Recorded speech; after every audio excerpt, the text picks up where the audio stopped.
आप लोग बोर्ड में टॉप करना चाहते हैं या नहीं?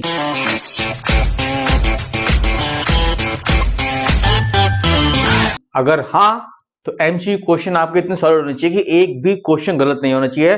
मैथ्स में 100 में 100 नंबर निकालना बहुत इंपॉर्टेंट है और उसके लिए एमसीक्यूज आर वेरी इंपॉर्टेंट। इस वीडियो में आपको पीवाईक्यूज 2023 के सारे एमसीक्यू कराने जा रहा हूं। 20 एमसीक्यू है, देख लेना, बहुत आसान है, मजा आ जाएगा। आइए स्टार्ट करते हैं। पहले तो क्वेश्चन बहुत इजी बच्चों, मैट्रिक्स के हैं। पहले क्वेश्चन में A square minus 3a plus I equal to 0 दे रखा है, A inverse equal to x A plus y I दे रखा है और उसने बोला हुआ ए हमारी स्क्वायर मैट्रिक्स है। आपको पता है स्क्वायर मैट्रिक्स क्या होती है? 2x2 3x3, मतलब जिसका ऑर्डर जो होता है ना, रोज और नंबर ऑफ कॉलम्स और number of rows are same. ठीक है, तो अब उसने कहा है find x plus y equal to this. तो मैं क्या करूंगा, दोनों इक्वेशन को सेम सा बनाने की कोशिश करूंगा, उसके बाद कंपैरिजन करूंगा। देखो सिंपल सी बात है, ए इनवर्स वाली इक्वेशन उठाई, इसको मैंने a से मल्टीप्लाई करा, post multiply with a with matrix a both the side.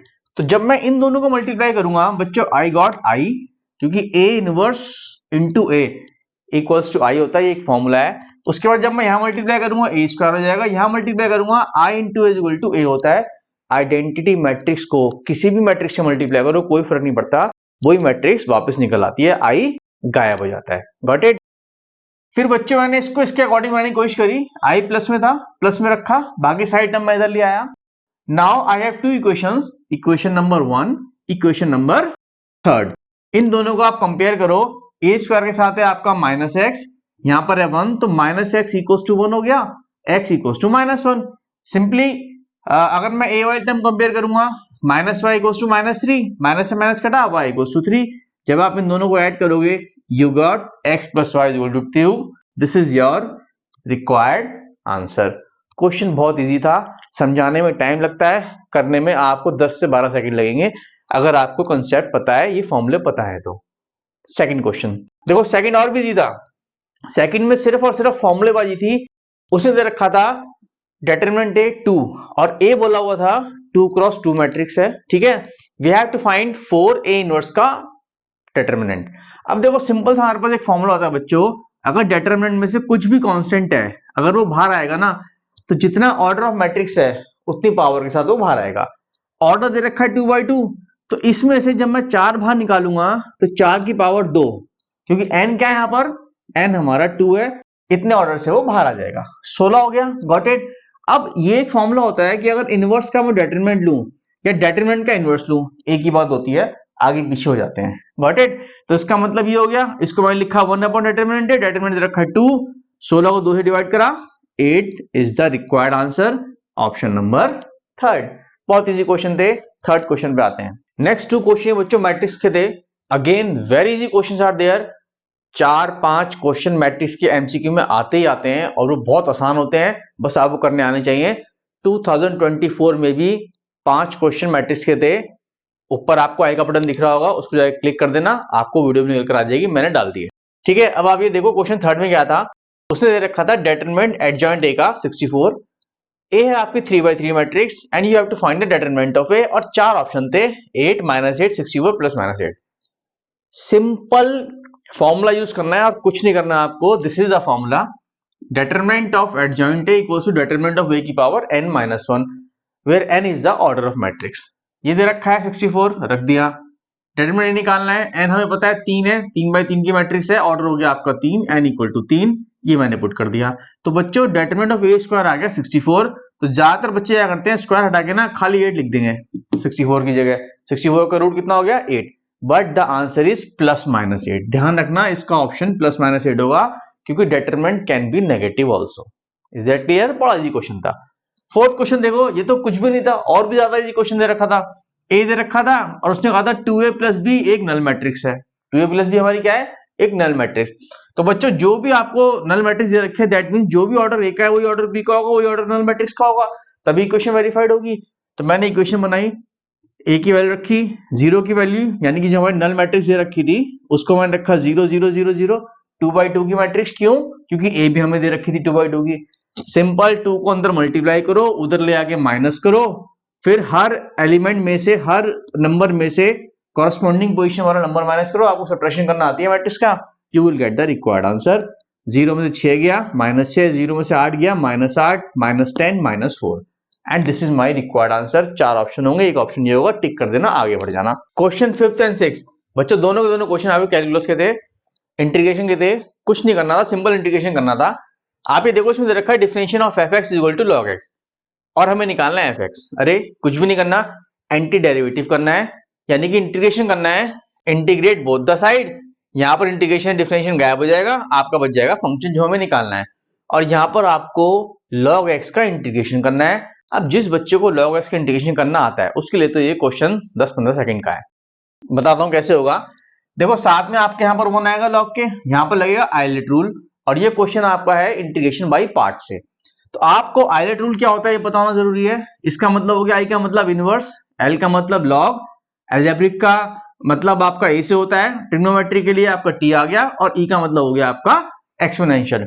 इनमें से जो पहले आता है ना उस फंक्शन को हम लोग रोकते हैं और सेकंड वाले को हम लोग इंटीग्रेट करते हैं। Got it. अब आप ये देखो लॉग एल और वन का मतलब अलजेब्रिक, कौन सा पहले है, लॉग पहले है, लॉग रोका, वन का integration minus integration of differential log integration of one, फिर इनका जो प्रोडक्ट आएगा उसका हमें एक बार और इंटीग्रेशन करना है, ये आपका इंटीग्रेशन बाय पार्ट है। Got it.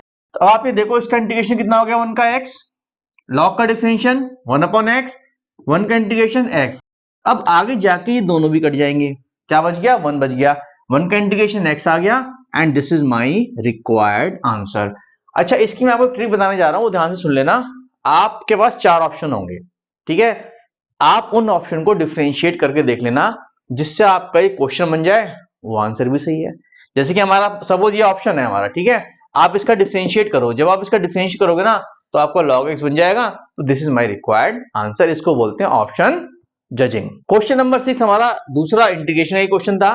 0 से π/6 दे रखा है, sec square x minus π/6 dx, इसका हमें इंटीग्रेशन करना है। बच्चों it is very easy question. sec square का इंटीग्रेशन क्या होता है, 10x, सिंपल फॉर्मूला लगाना है तो भैया मैंने लगा दिया। उसके बाद लिमिट दे रखी है, आपको लिमिट प्रोवाइड कराई, पहले रखा π/6 माइनस π/6, 0 आ गया, 10 0 क्या होता है 0, पहले टर्म खत्म हो गई। दूसरे में हमने रखा 0 माइनस π/6 माइनस π/6 आया।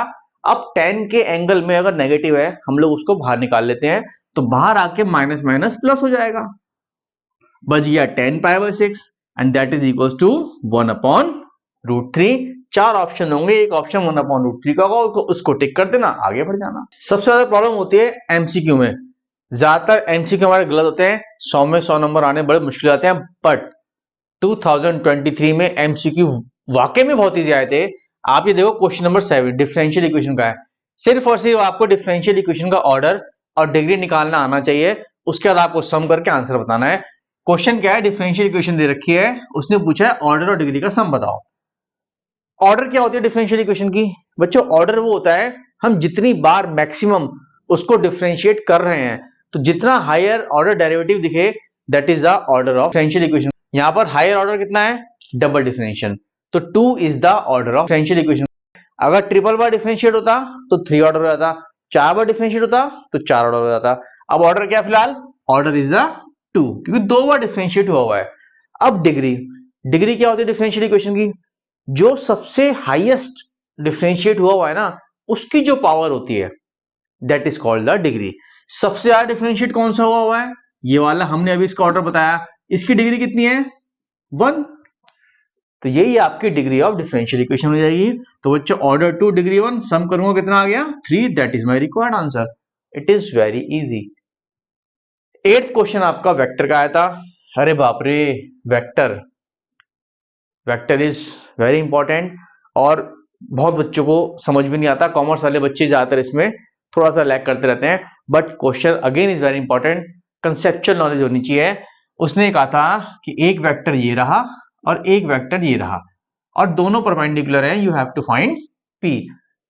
अब जो सिंपल सी बात है, आपको ये बताना जरूरी है कि अगर दो वेक्टर परपेंडिकुलर हैं तो क्या कंडीशन होती है। जब दो वेक्टर परपेंडिकुलर होते हैं तो डॉट प्रोडक्ट इक्वल टू 0 लेकर हम लोग चलते हैं, ये इसकी कंडीशन है। तो सिंपल सी बात है, इन दोनों को डॉट प्रोडक्ट कर दो, इक्वल टू 0 रख दो। डॉट प्रोडक्ट करा, डॉट प्रोडक्ट क्या होता है, आई वाला आई से मल्टीप्लाई, जे वाले जे से मल्टीप्लाई, के वाले के से मल्टीप्लाई, और उनको ऐड करना होता है। आप ये देखो 2 इंटू -4 -8 आ जाएगा। अच्छा एक बात मैं बता दूं, 2i इंटू -4i करेंगे तो इसमें बच्चों -8i मॉड का स्क्वायर आएगा, ये आपका 1 हो जाएगा। तो ऐसे ही आपका i मॉड का स्क्वायर या j का स्क्वायर या k का स्क्वायर ये सारे 1 हो जाएंगे। These are the unit vector. तो इनके मॉडुलस भी 1 होते हैं या इनके स्क्वायर्स भी 1 होते हैं। तो बाकी सब 1 होते चले जाएंगे, ठीक है। और जब मैं इसको मल्टीप्लाई करूंगा i डॉट j, ठीक है, या j डॉट k या k डॉट i, ये बच्चों सारे क्या हो जाएंगे, ये सारे हमारे 0 हो जाएंगे। Got it. तो जब हम मल्टीप्लाई करेंगे तो i का कोएफिशिएंट i से, j का कोएफिशिएंट j से, k का कोएफिशिएंट k से, बस हमें इतना ही मल्टीप्लाई करना है। ऐसा करने पर आपका p निकल आएगा 3। क्वेश्चन 9 और 10 दोनों के दोनों क्वेश्चन बच्चों वेक्टर के थे, दोनों बहुत इजी थे। मैं बार बार इजी बोल रहा हूं, आप भी सोच रहे होंगे सर क्या कह रहे हैं। बेटा देखो ना, सिंपल फॉर्मूले बेस्ड आपको निकालना है i cross j dot j plus j cross i dot k। ये आपके 4 ऑप्शन थे, सिर्फ आपको फॉर्मूले पता होने चाहिए। आपको पता है क्रॉस प्रोडक्ट में साइक्लिक ऑर्डर चलता है, वो क्या होता है, i cross j equals to k, j cross k equals to y। मतलब सर्कल में जो होता है वो आपका पॉजिटिव रहेगा, जैसे कि j क्रॉस k करा i हो गया, k क्रॉस i करा j हो गया, and so on. Got it. लेकिन जैसे ही मैं इसको रिवर्स करूंगा, उल्टा काउंट करूंगा, यानी कि अगर मैंने j क्रॉस i काउंट करा तो वो आपका माइनस की में चला जाएगा, नेगेटिव। क्रॉस प्रोडक्ट में कॉम्यूटेटिविटी नहीं होती, a क्रॉस b is equal to minus b cross a। Got it. अच्छा डॉट प्रोडक्ट में क्या होता है, सेम सेम वाले 1 हो जाएंगे, i dot i, j dot j, k dot k 1 हो गया। गॉट इट, नोट कर लेना इसको। लेकिन जो अलग अलग हैं, i dot j, j dot k, सारे आपस में म्यूचुअली परपेंडिकुलर होते हैं, तो इसलिए उनका डॉट प्रोडक्ट 0 हो जाता है। तो ये आपके फॉर्मुलेज हैं जो आपको वेक्टर में इनिशियल स्टेज पे पढ़ने को मिलते हैं। इन्हीं का यूज करना था, क्वेश्चन खत्म। आप मुझे बताओ i क्रॉस j, यहां पर देखो k है, मैंने k लिख दिया। Got it. अब k डॉट j, k लिख दिया यहां पर, k डॉट j ये कितना हो गया, k डॉट j आपका म्यूचुअली परपेंडिकुलर वेक्टर है, 0 हो गया। पहले टर्म 0 हो गई, बात खत्म। सेकंड में क्या हो गया, सेकंड में आपको j क्रॉस i निकालना है, वो नेगेटिव हो जाएगा माइनस k, फिर माइनस बाहर आ गया, k डॉट k ये सेम सेम होगा, ये 1 हो गया। Your answer is -1 and this is the required answer. इसमें क्या था, a प्लस बी दे रखा था आपको i वेक्टर, उसने आपसे पूछा था भाई b का मॉडुलस बताओ, a वेक्टर हमें पता है। तो कुछ नहीं करना, पहले आप a वेक्टर को इधर लेकर आइए, i में से माइनस कीजिए, आपका b वेक्टर निकल आएगा। ये रहा मेरा b वेक्टर, ठीक है। मैंने पहले लिख रखा है बोर्ड पे ताकि लिखने का टाइम हमारा बच जाए। अब जब मैं इसका मॉड निकालूंगा, आपको फॉर्मूला पता है, i j k के कोएफिशिएंट जो होते हैं उनके स्क्वायर का एडिशन करना होता है। -1 का स्क्वायर, 2 का स्क्वायर, -2 का स्क्वायर, 4 4 8 और 1 9, 9 का रूट लेंगे 3। This is my required answer. Question 11 और क्वेश्चन 12 बच्चों, क्वेश्चन 11 आपका 3D का है, क्वेश्चन 12 आपका प्रोबेबिलिटी का है। क्वेश्चन 11 में क्या दे रखी है, एक इक्वेशन दे रखी है और आपसे पूछा गया डायरेक्शन कोसाइंस क्या होंगे। बच्चों आपको पता है स्टैंडर्ड फॉर्म हमारी ये होती है x minus x1 upon a, y minus y1 upon b, z minus z1 upon c। This is the standard form. इसमें जो नीचे डिनोमिनेटर होता है a b c, these are called direction ratios. तो सबसे पहले मैं क्या करूंगा, इस इक्वेशन को स्टैंडर्ड फॉर्म में बनाऊंगा। कैसे बनाऊंगा, x माइनस 1 2 ये तो हमारा दे रखा है, कोई टेंशन नहीं है। यहां पर मैंने क्या करा, माइनस कॉमन निकाला ताकि y हमारा पॉजिटिव हो जाए, और वो माइनस हमने नीचे लिया है। Is that clear. ये हमारी स्टैंडर्ड फॉर्म बन गई। यहां पर हम लोगों ने क्या करा, z को हमें सिंगल चाहिए, सिंगल रखना है, तो 2 से डिवाइड कर दिया ऊपर नीचे, तो ये हमारा z माइनस हाफ अपॉन 6, ये भी हमारी स्टैंडर्ड फॉर्म बन गई। यानी कि पूरी इक्वेशन की हमारी एक स्टैंडर्ड फॉर्म बन गई। तो जो नीचे हैं 2, -3 और 6, these are the DRs, direction ratios. अब आपको पता है अगर हम इन्हीं DRs का स्क्वायर निकालें, सम करें, रूट लें और इनको डिवाइड कर दे तो निकल के आता है DCs। ये DCs निकालने का फॉर्मूला है। तो मैंने क्या करा, इनके स्क्वायर करे, एडिशन करा, रूट लिया, 7 आया, तो 2/7 minus 3/7 6/7, these are called direction cosines. एक ऑप्शन दे रखा होगा ये, उसको टिक कर जाना, आगे बढ़ जाना। इजी क्वेश्चन था। इस पर आ जाओ प्रोबेबिलिटी में। प्रोबेबिलिटी में क्या क्या रखा है उसने, कंडीशन प्रोबेबिलिटी का क्वेश्चन है, a अपॉन बी की प्रोबेबिलिटी दे रखी है 0.3 और b अपॉन a की वो आपसे पूछ रहा है, ये 4 ऑप्शन है, ठीक है। प्रोबेबिलिटी ऑफ a और b भी हमें दे रखी है। देखो सिंपल सी बात है, ये फॉर्मूला होता है, दोनों का इंटरसेक्शन की प्रोबेबिलिटी ऊपर आती है, और जो स्लैश के बाद जो दे रखा है a दे रखा है, तो pa नीचे आएगा। Got it. अब इस फॉर्मूले में pa तो मुझे पता है, चलो मैं a की वैल्यू तो पुट कर देता हूं 0.4, लेकिन मुझे इसकी वैल्यू नहीं पता, किसकी वैल्यू नहीं पता, इंटरसेक्शन की। तो वो कहां से निकालूंगा, यहीं से आएगी, क्वेश्चन में से आएगी। हमें ये दे रखा है a/b, इसका मैं यूज करूंगा, इसका फॉर्मूला लगाया इंटरसेक्शन, और नीचे आएगा b है तो प्रोबेबिलिटी ऑफ b। अब आप खुद देखो, ये हमें दे रखा है 0.3 पुट कर दिया, प्रोबेबिलिटी ऑफ b दे रखी है 0.8 पुट कर दिया, क्रॉस मल्टीप्लाई करूंगा, इंटरसेक्शन की प्रोबेबिलिटी निकलकर आ गई जो मेरे को चाहिए थी। Question finish. इसको उठा के यहां पुट करो, 0.24 अपॉन 0.4, योर आंसर इज 0.6।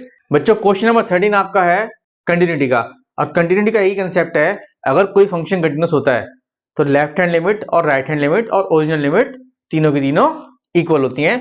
यहां पर आप देखो एफ एक्स दे रखा है हमें एक फंक्शन, और जो पॉइंट है क्रिटिकल पॉइंट है वो 2 है, 2 के लेफ्ट का फंक्शन दे रखा है, 2 के राइट का फंक्शन दे रखा है, और उसने बोला है कि भाई फंक्शन कंटिन्यूअस है, के निकालो। देखो सिंपल सा लॉजिक है, जब फंक्शन कंटिन्यूअस है तो हमें एक ही चीज लेके चलनी है, left hand limit equal to right hand limit equals to original limit. और सबसे बड़ी बात, जो क्रिटिकल पॉइंट है ना 2, जहां पर फंक्शन टर्न ले रहा है उसी पे चेक करना है, बाकी जगह तो सेम सब कुछ आएगा ही आएगा आंसर। तो आप खुद सोचो लेफ्ट हैंड लिमिट क्या होगी, उसके लिए फंक्शन क्या होगा, x लेस देन 2 है, x लेस देन 2, यानी कि अगर ये हमारा x equal to critical point है तो इससे पहले x लेस देन 2, इससे पहले, और इसके बाद का फंक्शन क्या होगा, x लेस देन 2 प्लस। तो इससे पहले का जो फंक्शन होगा वो ये है, मैंने रख दिया, ठीक है। इसके बाद का जो फंक्शन होगा वो ऊपर वाला है, क्योंकि x ग्रेटर देन 2 दे रखा है। Got it. पहले तो आपको पता होना जरूरी है कि किस में कौन सा फंक्शन लेना है। चलो जी मैंने ले लिया।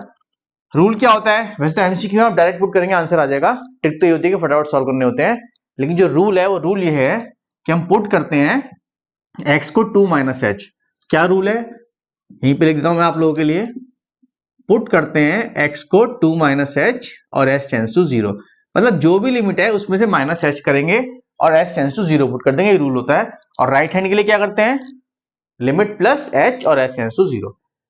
तो इसमें मैंने लेफ्ट तो ले ली, राइट में 2 प्लस से ही फंक्शन आएगा ऊपर वाला, और ओरिजिनल में कौन सा फंक्शन आएगा, ऊपर वाले, क्योंकि वो इक्वल टू बी दे रखा है। तो इसमें मैं करूंगा उस तरफ तीनों इक्वल हैं तो मैं ओरिजिनल वाले को सॉल्व कर लेता हूं। डायरेक्ट वैल्यू पुट करी 2, ये आ गया मेरा 11। अच्छा यहां पर अब लिमिट सॉल्व करनी है, h को 0 पुट कर दो, 2 का स्क्वायर हो गया 4, k की वैल्यू आ गई 11/4, ये आपका रिक्वायर्ड आंसर हो गया। ओके 14 क्वेश्चन, अरे बाबा रे, एक क्वेश्चन और आ गया मैट्रिक्स का, 5 पहले कर चुके हैं, 4-5 क्वेश्चन, अब एक और आ गया, और ये भी ज्यादा मुश्किल तो लग नहीं रहा मुझे। आप ये देखो एक मैट्रिक्स दे रखी है 2x2 की, और आपको इक्वेशन दे रखी है और आपसे पूछा है x निकालो। भाई सीधी सी बात है, a plus b a minus b, तो कौन सा फॉर्मूला हो गया, a square minus b square का, तो 3 का स्क्वायर हो गया 9, 4 का स्क्वायर हो गया बच्चों 16, i का स्क्वायर i होता है, और a का स्क्वायर हम लोगों ने यहाँ पर निकाल लिया, मैंने पहले आप लोगों के लिए निकाला हुआ है। तो पहले जो जो निकाल सकते हैं वो निकाल लिया, i का स्क्वायर i होता है, सबको पता है, आइडेंटिटी मैट्रिक्स से कितना ही पावर ले लो आइडेंटिटी मैट्रिक्स ही आएगी, ठीक है। और a का स्क्वायर आपको पता है मल्टीप्लीकेशन, रो इंटू कॉलम करेंगे तो -1 आएगा, उधर से करेंगे रो इंटू कॉलम तो 0 0 0 आ जाएगा, इधर से नीचे रो से कॉलम करेंगे 0 -1, ये आपकी a स्क्वायर आ गई। ये मैट्रिक्स मैंने उठा के यहाँ रख दी, i की मैट्रिक्स मैंने यहाँ रख दी, और x स्क्वायर इंटू i, ये हमने i यहाँ रख दी। अब मैट्रिक्स का रूल होता है कि अगर कोई स्केलर बाहर मल्टीप्लाई में है तो वो हर एलिमेंट से जाके मल्टीप्लाई जाता है, तो इस 9 को यहाँ मल्टीप्लाई करूंगा, 9 0 0 9 हो जाएगा, ऐसी -16 को अंदर मल्टीप्लाई करेंगे +16 हो जाएगा दोनों तरफ।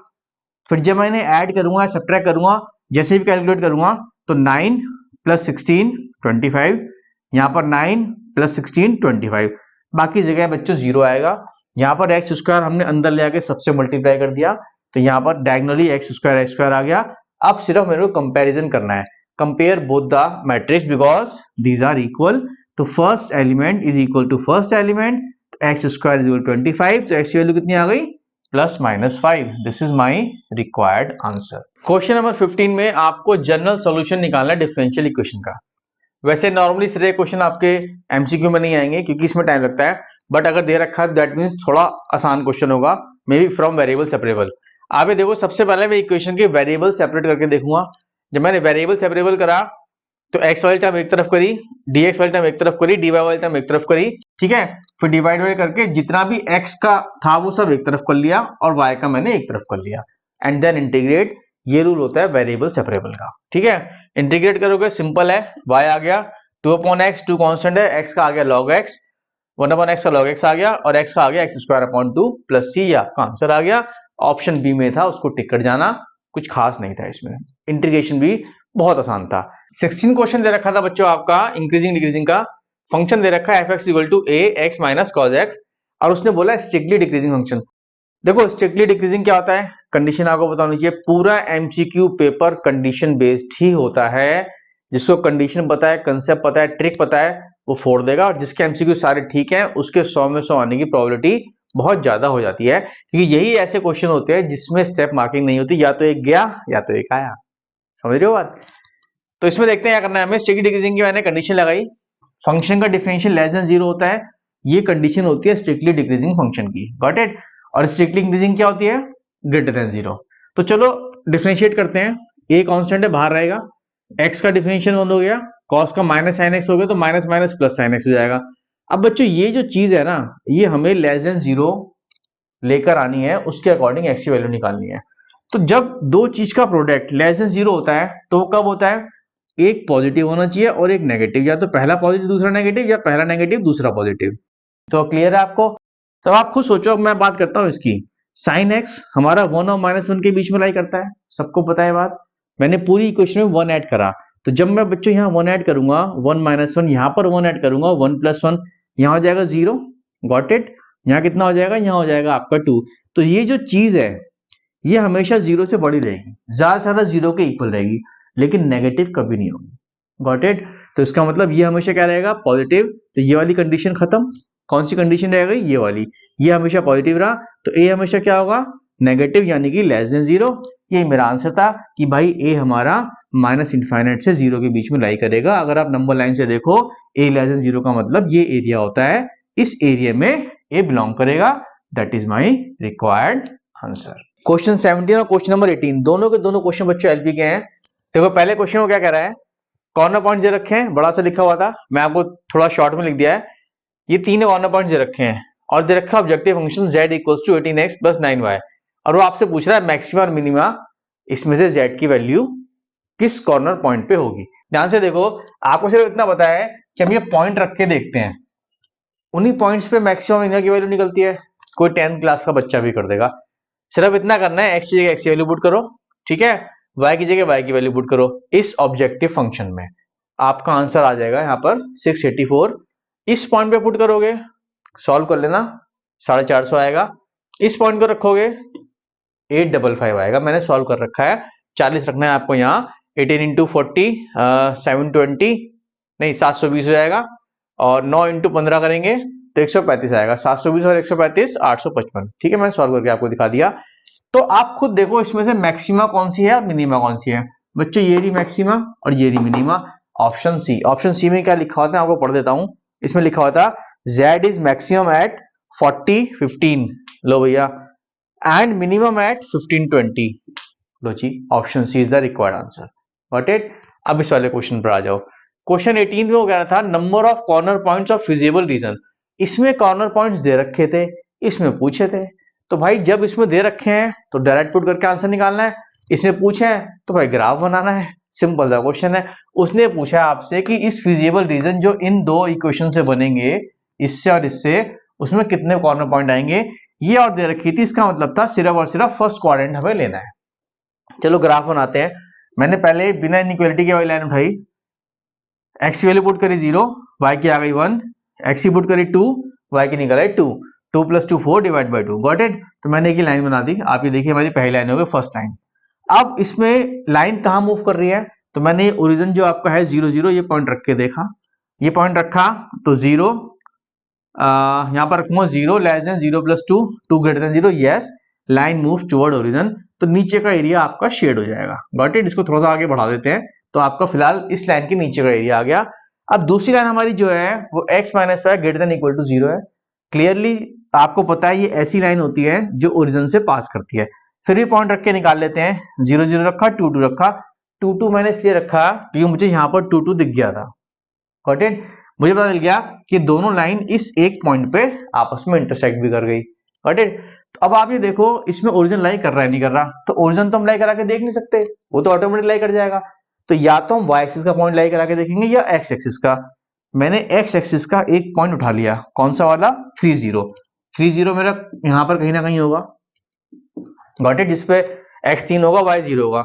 जब मैंने 3 0 यहां रख के देखा, 3 - 0 3, 3 ग्रेटर देन इक्वल टू 0, ये रहा। क्या ये ट्रू है? क्या 3 0 से बड़ा होता है? यस, इसका मतलब इस लाइन की इससे दोस्ती हो गई, ये इससे हाथ मिलाने इसकी तरफ दौड़ी जा रही है, तो इसका मतलब इस लाइन का एरिया कौन सा आएगा? इधर वाला, नीचे वाला। अब आप खुद सोचो, जब मैं इसे शेड करूंगा फर्स्ट क्वाड्रेंट की बात को ध्यान में रखते हुए, तो this is my required feasible area. अब इस एरिया के कितने कॉर्नर पॉइंट्स हैं भाई? एक तो ये जो हमारा ए निकला था, और एक हमारा ओरिजिन, इसके अलावा कोई और कॉर्नर पॉइंट आया ही नहीं। तो what is answer? My answer is 2। There are 2 corner points. Question 19 और question number 20, assertion and reasoning. ये आपको पता है, इसके क्वेश्चन आते हैं हमारे पास। ठीक है, क्वेश्चन 19 में असर्शन दे रखा था, एक फंक्शन है 2 sin इनवर्स x प्लस 3 π/2, रेंज आपकी π/2 5 π/2 होगी अगर x आपका -1 और 1 है। यानी कि आपको इस फंक्शन की रेंज ये निकाल के दिखानी थी अगर सच है तो चलो चेक करते हैं पहले इसी को। लेकिन उससे पहले रीजन पढ़ लेते हैं। क्या है रीजन? दे रखा है range of sine inverse is 0 to π। भाई ये तो फॉर्मूला है, पता होना चाहिए, तो दिस इज फॉल्स। क्यों फॉल्स? क्योंकि साइन इनवर्स की जो रेंज होती है ना, वो ये होती है बच्चों -π/2 से π/2 तक, क्लोज इंटरवल। तो ये तो हमारा गलत हो ही गया। अब पहला वाला देखते हैं, ट्रू है या फॉल्स है। तो चलो सबसे पहले रेंज इसकी ये होती है, यानी साइन इनवर्स इसके बीच में लाई कर गया। अब मैं ये फंक्शन बना रहा हूं, पहले 2 से मल्टीप्लाई करूंगा। लो भैया, पूरी इक्वेशन को मल्टीप्लाई बाई 2 कर दिया, तो ये 2 कट गया, ये 2 से मल्टीप्लाई हो गया, ये 2 कट गया। उसके बाद मैंने क्या करा, 3 π/2 पूरी इक्वेशन में जोड़ दिया। क्यों जोड़ा? क्योंकि बच्चों में बनाने जा रहा हूं फंक्शन। ठीक, यहां बन गया फंक्शन। यहां पर क्या हो गया, एलसीएम लिया π/2, यहां पर एलसीएम लिया 5 π/2। तो जो फंक्शन है उसका आंसर किसके बीच में लाई कर गया? π/2 और 5 π/2। Yes, this is correct. तो इसका आंसर क्या था? Assertion is true and reason is false. तो इसमें जो ऑप्शन आएगा, मेरे ख्याल से जो ऑप्शन दे रखा है that is C option. Yes, assertion is true and reason is false, option is C. तो बच्चों क्वेश्चन में 4 ऑप्शन दे रखे होते हैं, उसके अकॉर्डिंग हमें टिक करना होता है। तो ऑप्शन सी के अकॉर्डिंग हमारा आंसर इसका आ रहा है। Got it? इसमें आ जाओ क्वेश्चन 20। इसमें ऐसा दे रखा है line passing this and this is इतना। मतलब हमें फॉर्मूला पता होना चाहिए, लाइन की क्वेश्चन निकालनी है, ट्रू है तो ट्रू है, फॉल्स है तो फॉल्स है। लेकिन रीजन दे रखा है कि line passing this and this is इतना फॉर्मूला। बच्चों this is the right formula. अगर 2 पॉइंट से कोई लाइन पास होती है तो उन दोनों का जो सब्ट्रैक्शन होता है ना, वो नीचे बन जाता है drs। Got it? और ऊपर कोई सा भी एक पॉइंट रखोगे तो आपका आंसर आ जाएगा। तो उसने रखा हुआ है पहला पॉइंट, तो पहला पॉइंट रख के उसने आंसर निकाला हुआ है, तो this is the right answer. तो ये तो हमारा ट्रू हो गया, रीजन इज ट्रू। अब देखते हैं असर्शन ट्रू होता है नहीं होता। अगर असर्शन ट्रू हो गया तो फिर वो रीजन आर की वजह से हुआ होगा। तो रीजन आर वाला हम फॉर्मूला लगाते हैं। ठीक है, मैंने फॉर्मूला लगाया, पहले मैंने दोनों का सब्ट्रैक्शन करा। जब मैं दोनों का सब्ट्रैक्शन करूंगा, नीचे की तरफ dr निकालूंगा, तो मेरे dr जी गलत आ गए। आप ये देखो, यहां पर क्या रहा है -3, यहां आ रहा है +3, इसका मतलब दिस इज रॉन्ग। अब रही बात ऊपर पॉइंट रखने की, तो चाहे आप 1 2 3 रख लो तो इक्वेशन मैच नहीं करेगी। लेकिन अगर आप 3 -1 और 3 रखोगे तो यस, इक्वेशन मैच कर जाएगी ऊपर से, बट नीचे के dr हमारे दोनों पॉइंट के लिए रहेंगे गलत ही। तो उसका मतलब this is false and this is true. तो इसमें ऑप्शन के अकॉर्डिंग डी मेरा करेक्ट ऑप्शन था।